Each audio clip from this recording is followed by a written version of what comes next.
Very much for coming, and it's absolutely brilliant to see such a huge crowd. We didn't know how many people we were going to get, and now to see this room is fantastic. Yeah. And you are the important things today. It's not us, it's you, because you are the people who are going to start to do things which are going to create the real change, not Mr. Cameron's change.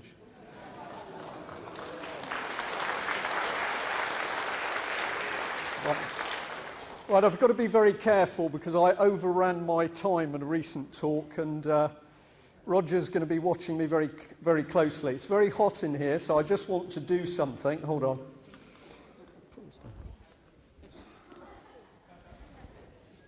Just watch. Have you seen this before?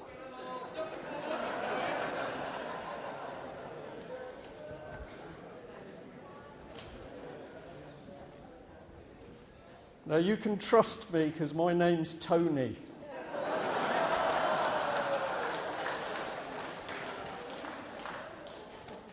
Right, you've heard the other speakers. It had to be, didn't it? You've heard the other speakers, and they're talking about deception, deceit, lying. You've had an explanation that something is working under the surface, and it's not very nice. And John said quite rightly that humour is important. You can enjoy doing what you've got to do. But the fight is real, and the fight's not very nice, and humour is a weapon. So you can enjoy using the weapon, but don't think what we're playing with is a joke, because it's not. It's very serious. We are dealing with subversion, where our country is being taken apart from the inside. And if you want to know what the elite think of you, think of me, think of us, we are cattle. And I use that word deliberately. We are regarded as cattle. So we need to be very careful as we follow things through. We've come up from the West Country, and as you drive across the Somerset levels, going north, you see this figure. Has anybody seen it before? Yeah, it's a wicker man. It's a wicker man. And it was very difficult to get the photograph because that wicker man is moving around this country at the moment. He wouldn't keep still. Think about it.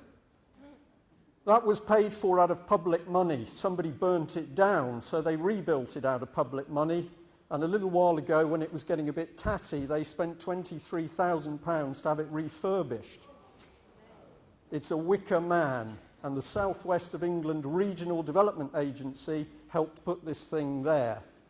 And the Angel of the North you've seen, there's a big white horse coming down in the southeast, a pale horse. I'm not going to dwell on this because I haven't got the time. That is a wicker man. That is now a symbol of what this country represents. And it doesn't matter whether you're Christian or you're a Muslim or you're a Sikh, people recognise what that is. It's evil. We got involved with a newspaper, and people started to tell us things, and I know a lot of you have seen this slide before, but our children are being taken away. They are being taken away under lies, falsified documents, perjury, police pressure, bullying. Mothers and fathers who try to prevent their children being stolen by the state are sectioned. And I know there's several people in this audience that have suffered this fate. Last week I was in court for 2 days, on Wednesday and Thursday, all day. There was a group of us from Plymouth and other places went to support a mother who had her daughter taken away 10 years ago, and they've never been reunited.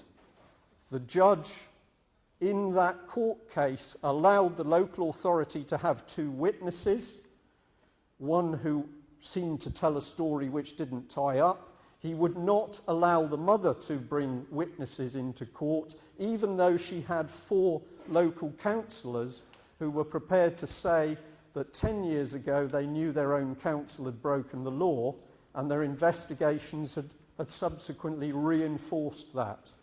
There is no justice, and the corruption in the judiciary to the highest levels is appalling.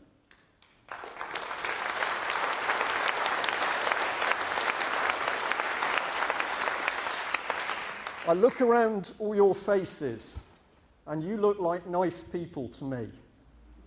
You do? We are. Are there any people who are not nice? I think we've got 1 or 2 little people sitting in to see what we're talking about.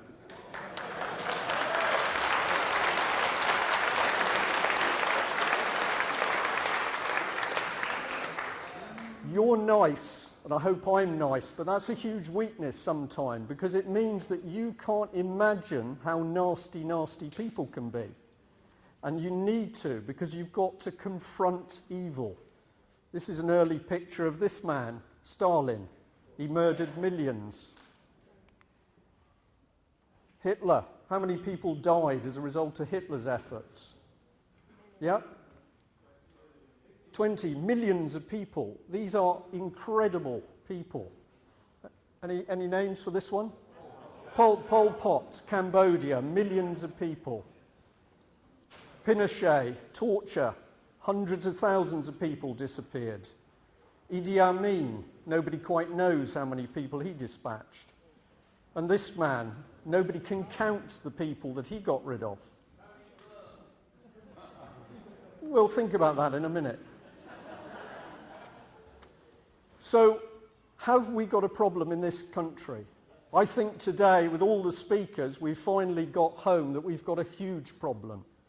And the bad news is that we haven't got a lot of time, because things are accelerating. You can see a police state being built around us.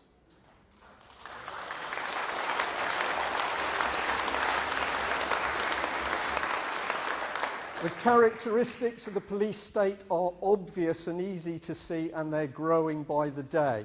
But if you look at the statement at the top of this slide, it's saying that we're governed by a separate elite. That's a characteristic of a police state. And I've given you a picture of the elite. And John's given you an example of how these people view us. And I can tell you that some MPs, and the man in question happened to be a Tory, actually used the word cattle. I am not joking, and I'm going to say something else about the Tories later. Propaganda. There is no truth in the BBC. There's not much truth in national newspapers. I hope there's some truth in this thing, although many people will say to us first off, straight off, that can't be true. And we say it is. 4 injunctions have been put on us, and in the court case I've just talked about, they used a particular case as a precedent case to silence effectively a mother's right to justice. The court case they used was Spycatcher. So the UK column has published a story about a mother's daughter being taken away, and a very senior judge and the local authority barrister used Spycatcher, which is when an MI5 man broke ranks and good old Margaret Thatcher tried to stop the book being published.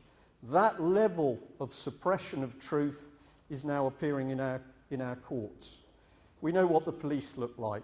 Torture. We heard that directly or indirectly we're responsible for the death of 200 children a day. On top of that, we, the British, are now party to torture. And it isn't only happening overseas, because we know recently Met Police were using torture. Over 1,700 people have died in police custody. No, we're not saying all police are bad. I will show you later there's something very nasty at work in police training. But be under no illusions that this country is being subverted. It is being destroyed from the inside. It is going to be reduced to a state of ruin and chaos, violence on the streets. And unless we do the right things, we are going to suffer, and our children are going to suffer more than they already are. Fingerprinting cameras, you've seen it. So do bad people exist? Do they? Okay. This man is unbelievably dangerous. And one of the reasons he's so dangerous is because when he takes his jacket off and rolls his sleeves up, he talks as though he's telling the truth. But he is an inherent liar who is prepared to kill people. We've now got Gordon Brown doing the same thing, whether it's MPs' expenses or changes in the law. I believe that the MPs were duped. They created a big trough of money, they encouraged them to feed, and when they'd fed, they exposed them to produce the right conditions for saying we need change.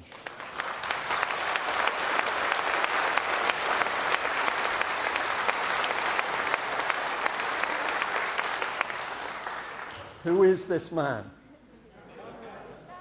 Who? David Cameron. I have a prediction for you. If you will help me identify David Cameron with a Cabbage Patch doll, I believe we can stop him becoming Prime Minister, because that is their objective. So when you talk to your friends and they mention David Cameron, just quietly say, "Oh, the Cabbage Patch doll." He looks like one.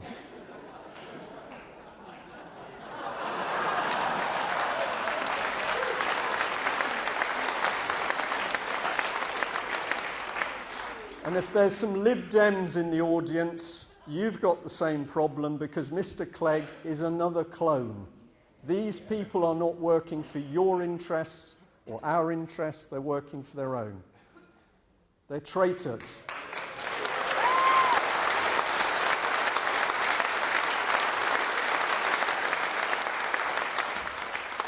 I am sick of seeing it on TV. I am sick of seeing my country being reported as an incompetent, corrupt, morally corrupt country. I don't think I helped create that. I'm not perfect. I don't think you did. We know who did it. It was the MPs and the people backing them, and we need to expose them. Now, the deceit which John is digging into, I can reinforce, because some of you may not know that there exists a memorandum of understanding between the Association of Chief Police Officers, which is a private company, and the Law Society, which is a private company.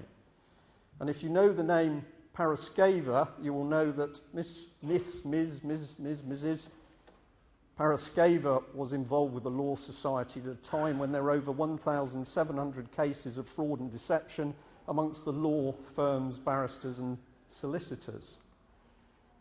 We know the government is now spying on us, and this is a research paper from the House of Commons library, where a lady called Vaughan Miller was getting information on campaigns alleging the abolition of Westminster. Well, we're not alleging, we're telling you it's going to happen unless you do something about it. But she was interested in people talking about the EU wiping UK off the map. And down the bottom, this interests me, common purpose came up. Now, the date of this is only the 20th of November 2008, and I'm sorry if this sounds a bit big-headed, but I was surprised that in the document I didn't get a mention. And I think that's because if they had have mentioned me and the website, other websites were mentioned, they would have put too much information back into the House of Commons. But here is your own government spying on its citizens. This is where it will lead, unless we do something. I'm really sorry, because you were all quite happy just a minute ago.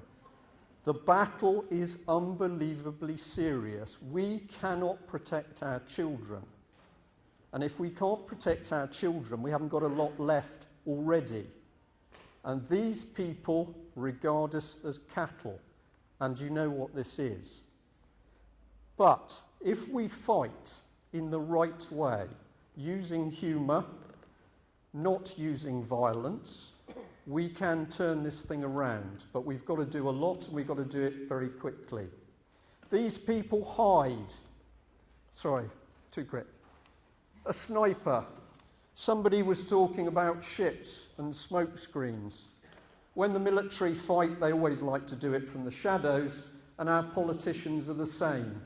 If you attack them, they fire off a separate decoy or a smoke screen, and that's what our politicians are doing. They lie, deceive, twist the truth because they are frightened of exposure.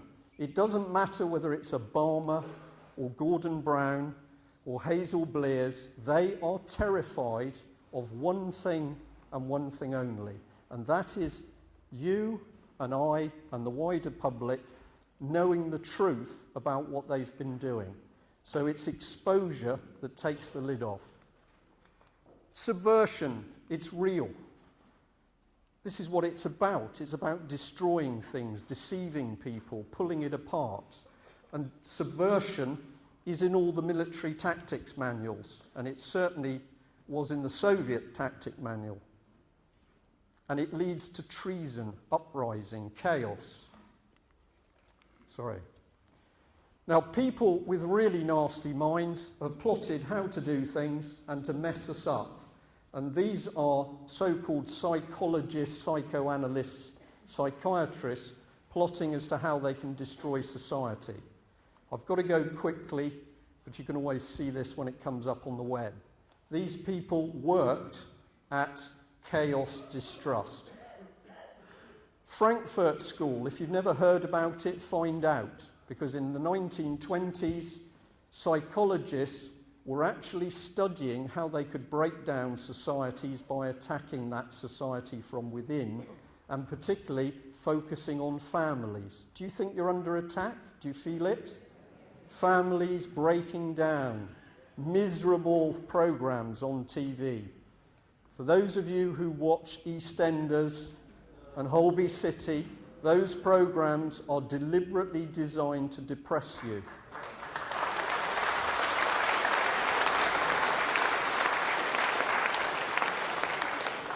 Fabian Society, if you've never heard about the Fabians, find out. Named after a Roman general who won wars by slow, repeated actions. Fabian Society, now based in London. This is one of their windows. And the men are hammering the world into their shape. The Fabian movement is about socialism by a creeping movement you can't detect. Another part of their logo is a wolf in sheep's clothing. That's true. Who was chairman a little while ago? Tony Blair. Put a madman in charge of a very wealthy organisation which is perpetuating its own idea of world socialism by a creeping agenda. This is dangerous, and we need to bring it out into the light. We need to know which MPs are members of the Fabian movement, and we need them out of Parliament as fast as possible. If you get a bit more technical, you can find documents that come out of the Soviet Union showing how to mess up a society. So down the left-hand side, areas. The middle is what's going to be done, and this is the result. Family, break them up. No loyalty in the children, so the state claims the children. That's happening. If you go to law and order, it's to become legislative, not moral. Does that sound right? And the result will be a mistrust of justice. Well, I mistrust justice. Well, I don't, because there isn't any. There's nothing to mistrust. This is military stuff. The Berlin Wall came down, the mentality didn't come down. It's slightly communist, slightly fascist, but it's real, and these people are destroying us. We are here at the bottom of the pile. I'm going to rattle through these because I want to get a film on. But these are the people that we think are looking after us. They're not. This area is full of traitors. And they are working their best to reshape your society into a society where they will be very rich and comfortable and we will be the cattle. How are they doing it? They're introducing change. You've seen it. Obama on the front of his podium, change. Gordon Brown, change. We need change. We need to change Parliament. We need to change our constitution. Cameron, vote for change. But they don't tell you what the change is because they can't, because they are going to change a democracy into a vicious police state. And these are the people doing it. If you've never heard of Demos, find out. They're a very wealthy Marxist think tank and they are producing policy for the three main parties. Here are hundreds of names. If you go on the website and look up Chatham House, Tavistock Institute, Common Purpose, you will read for yourself what these people are doing. And your money and taxes is being used to create the doctrine which is going to pull the country apart. These are the people feeding into the cuckoo. And the cuckoo is the third sector. So all of our traditional governance has been pushed to one side, and this is the cuckoo, and you've heard it, the third way. And it's full of hundreds, thousands of government departments which we never used to have, but now we desperately need them to run ourselves. Well, no, we don't. They're backed up by a huge charity sector. And most of you, because you're nice people, think that charity is about cream teas and buckets with pennies in. But actually, it's a £44 billion industry, of which 10 or 15 of the biggest charities suck up most of those billions. And their agenda is political because they take up the doctrine from these change agents. And they push it into our Parliament, and it's coming now down to the parish councils. So when you see MPs trotting out the little paraphrases, it's because these change agents have been successful in pushing the new agenda in. It's very easy when you know what to look for. And where does all the poo drop? It drops on us because we're ignorant and we don't know this is going on. Well, we do. And once you see it, it is so obvious. Talk to your local councillor and he will tell you that in the council, it is the officers who are now running the councils, and they do it with a very strong agenda direct from central government. So the democratically elected councillors are being pushed out for a common purpose. Now, most of you, I would guess, know and have heard of common purpose. I'm trying to do something slightly different today, but I've got to do a little bit about this organisation. Common purpose is a very dangerous change agent because of how it is changing people's views and values. This is the lady. She's the chief executive. I was a bit mean because I paused it at this precise moment. She doesn't like me. She doesn't like me. She really doesn't like me. But we've been doing something. We've been talking about her. We've been talking about her organisation. We've been publishing things. We've been making videos. And now she has had to come out of the woodwork and show herself. And it's interesting what we can learn because our efforts, and that's with your help as well, has put Julia into the limelight. I think you do have to be brave as a leader. And I think you as a leader, you have to be particularly brave if you move outside your own space. Because the chances are very, very high that you will make mistakes.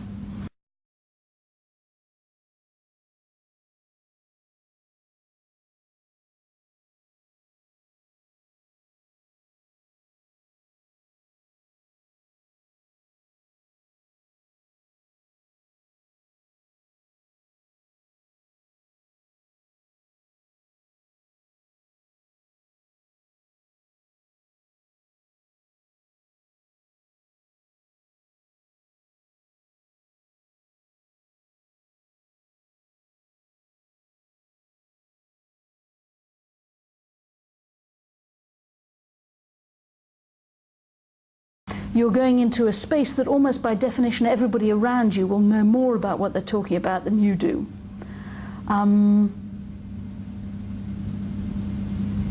You might have lost the habit of making mistakes.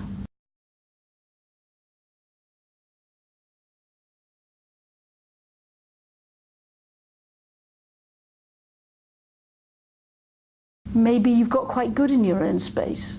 Maybe you're used to being good in your own space, and then you move out of it and you begin to trip yourself up and you make mistakes, and sometimes you don't mean to. Some of the instincts that have served you so well in your own space can almost lead you to do the wrong thing. The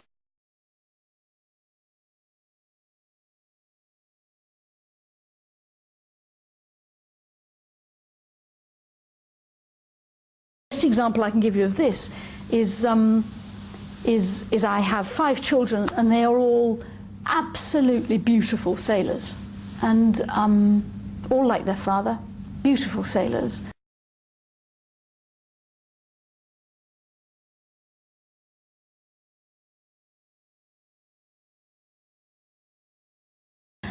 And I hate the sea and I loathe boats, and it is my maternal duty once a year to spend most of August sailing off the west coast of Scotland.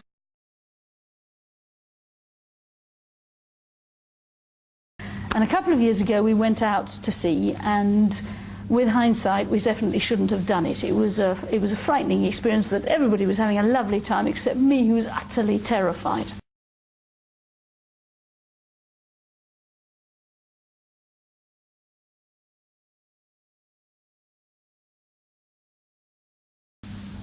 And halfway through this trip, my husband screamed to me because Tom was sitting on the other side of the boat looking very happy.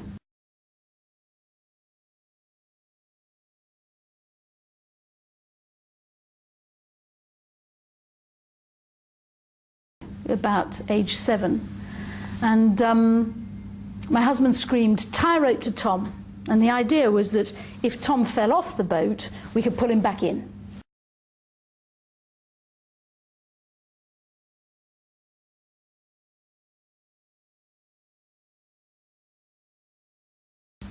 So I scrambled across this disgusting boat and tied a rope to Tom. And then we landed.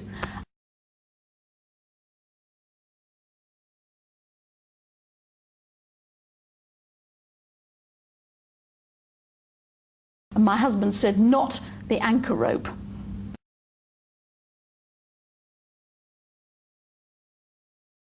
Now, you may find this very hard to believe, but in my own space I'm quite good. It's called dry land, and instinctively I tend to do loosely the right thing.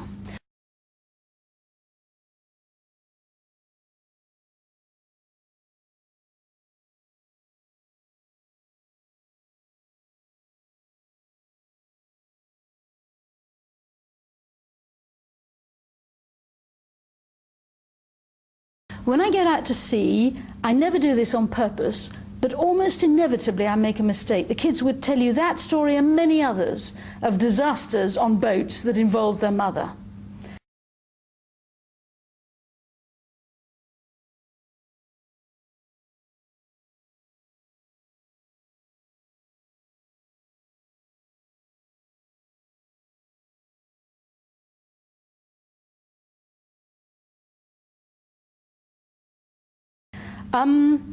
And the temptation is to stay on dry land, not to go out to sea where I inevitably make terrible mistakes.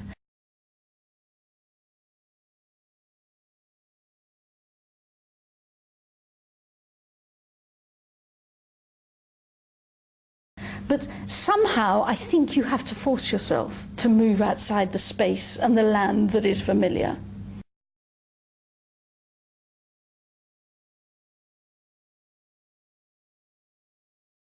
To cope with the mistakes and to forgive yourself for them, even when you tie rope to Tom.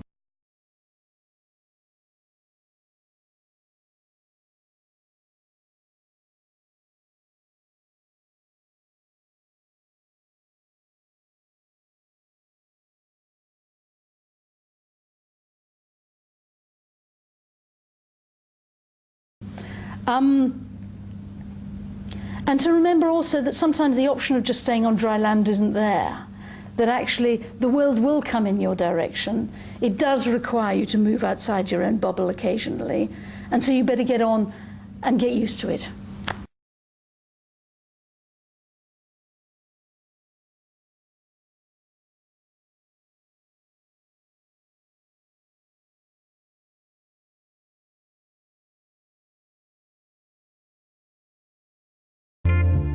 I think you do have to be brave as a leader. And I think as a leader you have to be particularly brave if you move outside your own space. Because the chances are very, very high that you will make mistakes. You're going into a space that almost by definition everybody around you will know more about what they're talking about than you do.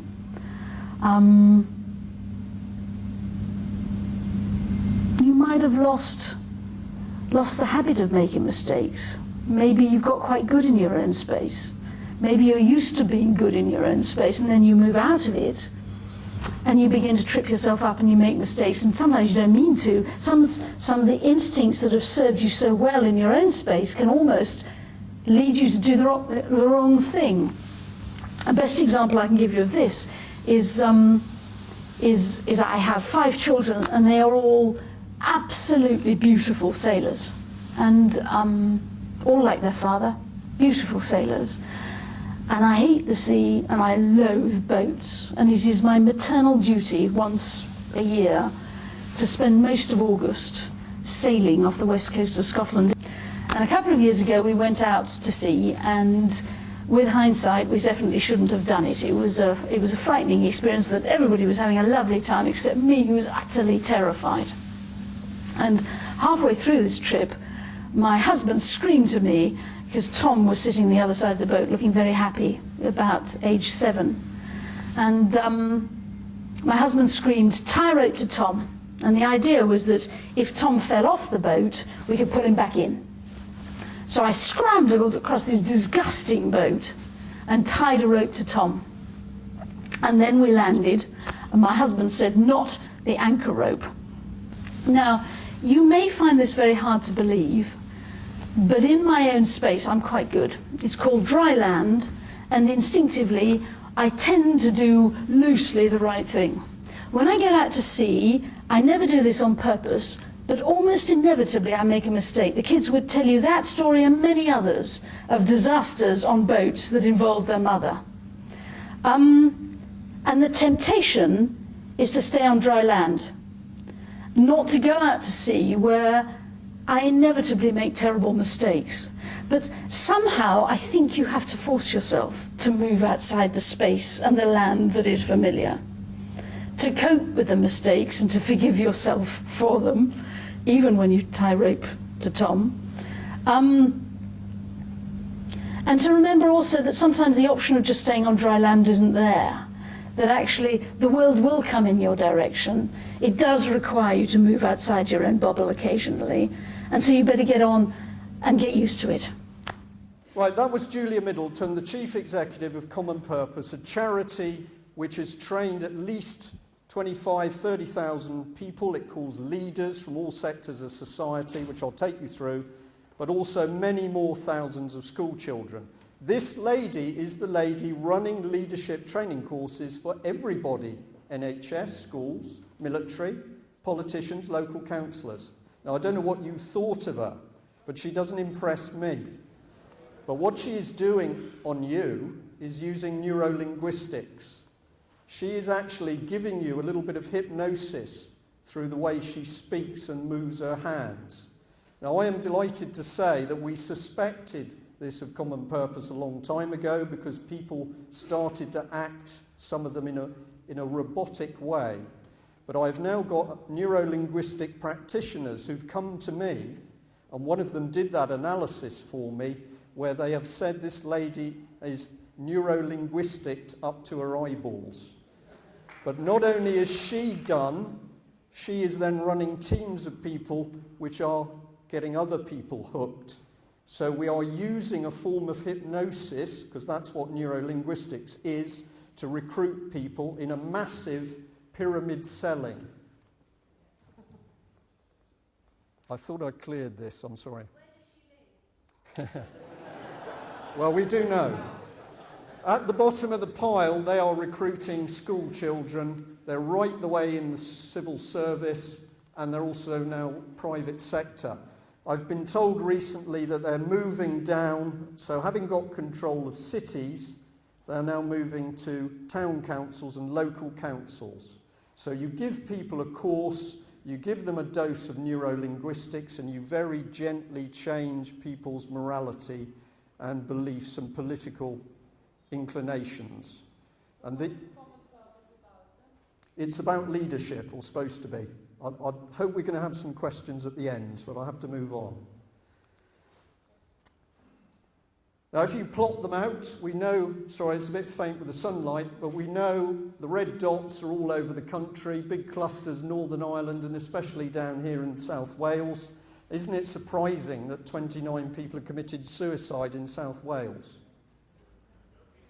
It's happening in Northern Ireland, suicide clusters, 9 people in a 2-mile radius. We are seeing young people doing things which are abnormal.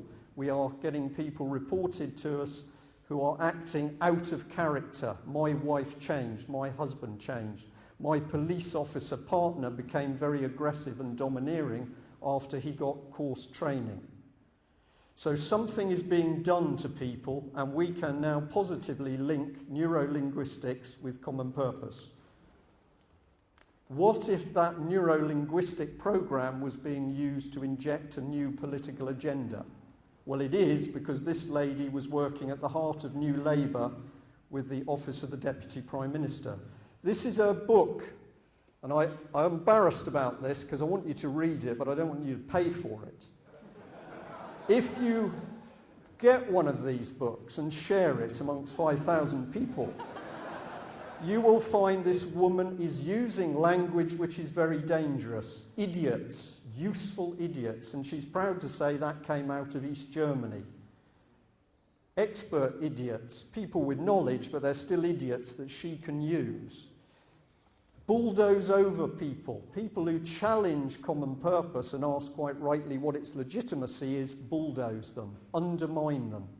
This book is not nice, and the language is not nice. And yet this woman has now got government authority to go into every part of the public sector, including the armed forces, to run training programs, but people are not being told they're using neurolinguistics. Your children are being subjected to this. We can prove everything we say. This is common purpose talking to a lady from London councils. Somebody sent in a freedom of information request, and the common purpose person inside the council is having a nice little discussion with the common purpose person outside the council. When you get involved with common purpose, your first loyalty is to common purpose, not your organisation, and you are taught to lead outside your authority. I believe that's what we're starting to see the police do. They're becoming aggressive. And this isn't the fault of bad policemen. These men are victims.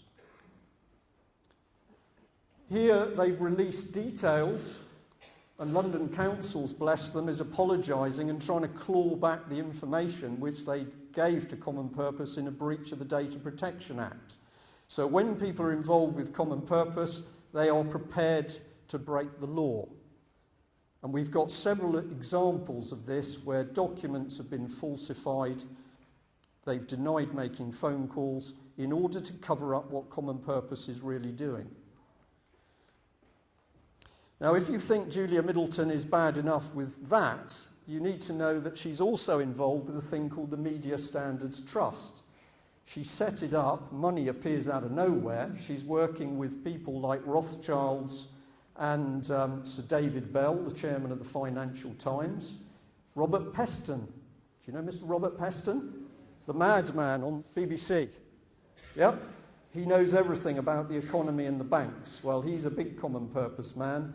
And the Media Standards Trust, which is based inside the Common Purpose Office complex in London, is designed to make sure that the media is fair and accurate in its reporting. And to make sure it's fair and accurate, they think it's very wise to bring in retired judges, Rothschilds, bishops, members of the Welsh Assembly. I believe that this is part of the propaganda machine. They don't like people who ask questions, and this is a section through a database which we got hold of where Common Purpose is collecting information on us.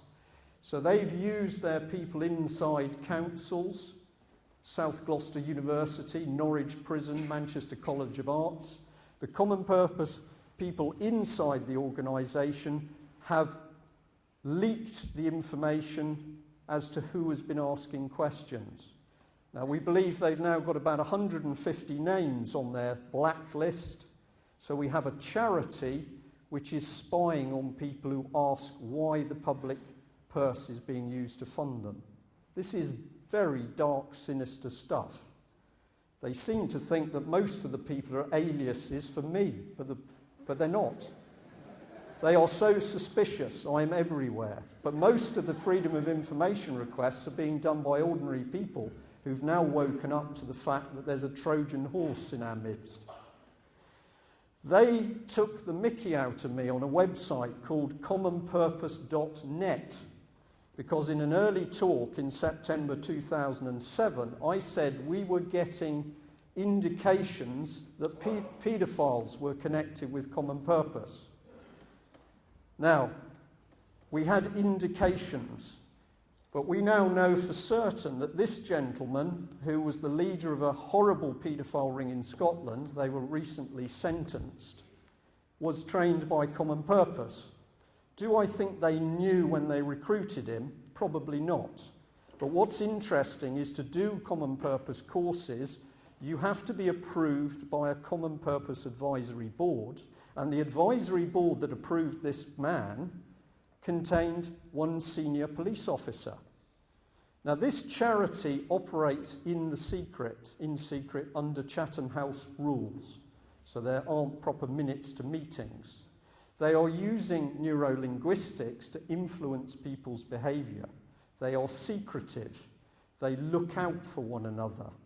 They work in the soft sector, social services, schools, colleges. Now, the subject is not nice, but you're all adults. We have a huge problem with paedophilia. And a police officer approached me after the last talk I did and said he'd been involved with a team looking at child prostitution, child trafficking, paedophilia in London, a massive network, and they worked for 18 months to uncover it. They produced a very detailed report. They knew how to break the rings. The report went into the police system and nothing happened. It was squashed. And the man was so disgusted, he said, there are many of us who want to talk and are going to talk. We discussed some things.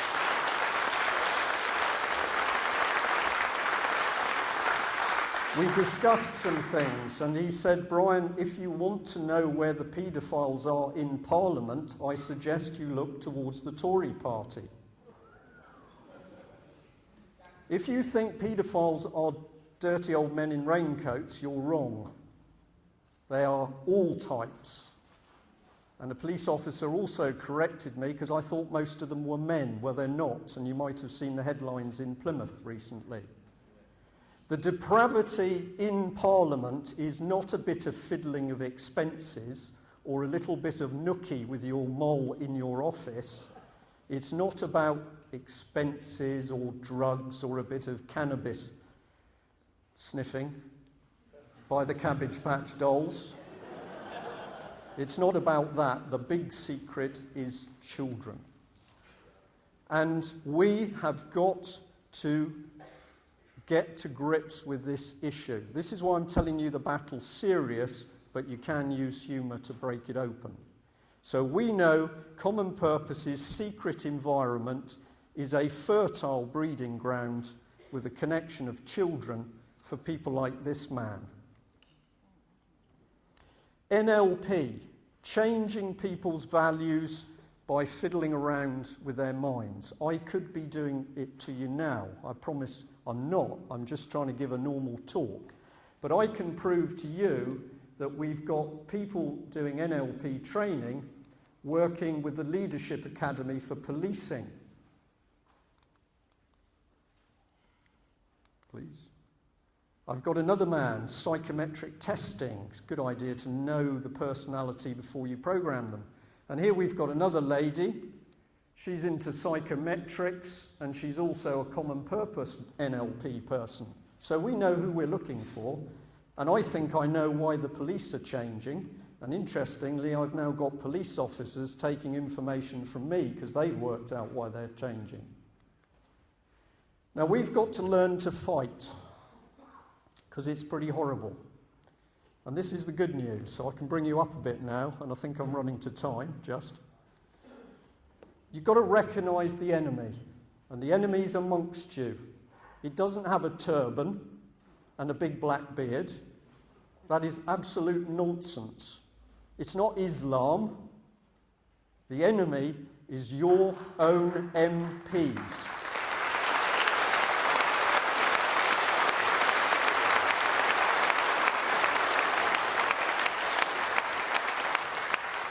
You've got to understand them. They are inherent serial liars. Some of them can't lie, in fact, because they don't know what the truth is. These people are disgusting liars, and you have to recognise them. They are in amongst us. They've created this cuckoo, and the cuckoo is pushing forward the agenda. That's why you feel this beast rolling over you, but you can't quite see it or touch it. It's because the new political agenda is being pushed through the third sector, and you need to get in the face of your MP and explain it to them.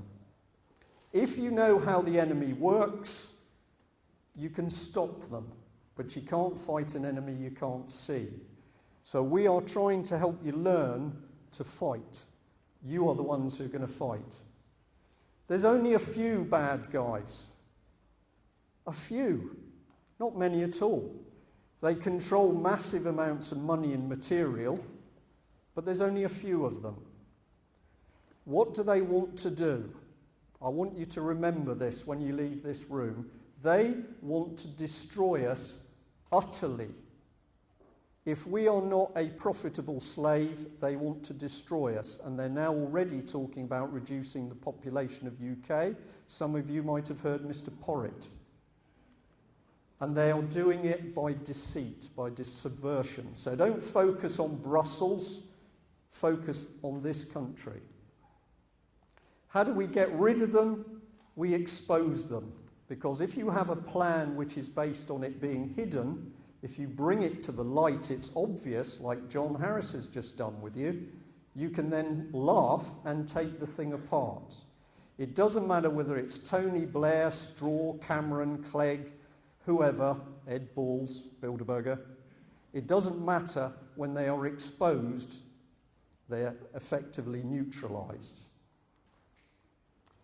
Our little paper is not very popular in Parliament. It's read by the Labour Cabinet and has been for over a year, and I now know that the Conservatives are very upset because we've identified Cameron as a Cabbage Patch doll, and they thought he was a man.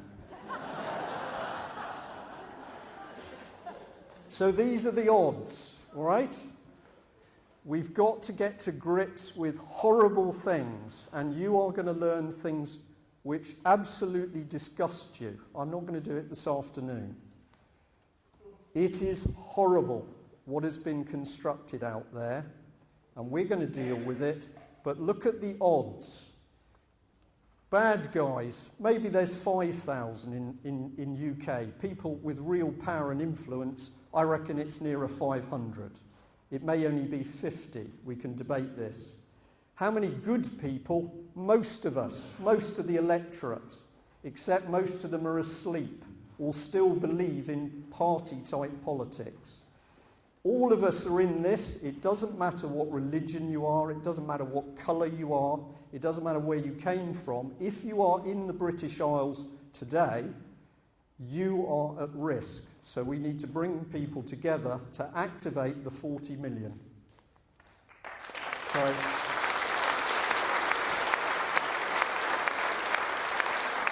If you go on a worldwide scale, it gets better. The odds are better and better. I'd rather have the 9 billion on my side. And if you've got faith, and you need to have it, because this battle isn't just men and politics, it's spiritual, it's evil out there, and you need to confront it. I like these odds, so I think we can be quite happy. Let's get the news out to people, because the lawful rebellion is the way of taking the lid off the lies, deceit, and horrible things. And when we get the lid off, it will all start to evaporate. So my recommendation is start to study what we've given you so far. Tell your friends, even when they laugh at you. If they laugh too much, leave them alone, move on to the next person. But we have to tell people we have to rebel, otherwise we are going to be culled, but we must rebel lawfully and with no violence. Thank you very much.